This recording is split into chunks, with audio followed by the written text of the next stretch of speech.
खांद्यावरती हिरवी पताका, पाऊल चालती पंढरीच्या वारे. संबंध महाराष्ट्रातनं शेकडोच्या संख्येने निघालेल्या पायी दिंडी वारी आता पंढरपूरमध्ये हळूहळू पोहोचू लागलेल्या आहे.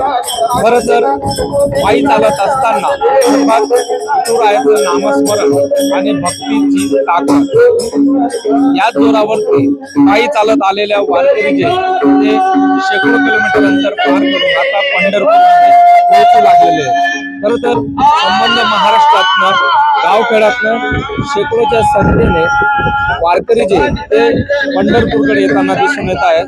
आपण माझ्या पाठीमागे पाहू शकतो एक मोठा संतांचा महामेळा जो आहे तो आषाढी एकादशीच्या निमित्तानं पंढरपूरमध्ये या ठिकाणी दिसून येत असतो. खरं तर मुखामध्ये विठुरायाचं नामस्मरण आणि विठ्ठलाची भक्ती त्यामुळे या वारकऱ्यांना एक वेगळी चेतना आणि ताकद या वारीच्या निमित्ताने मिळत असते. त्यामुळे तुषार डेप्रेस, खुशाल पाटील, सोलापूर.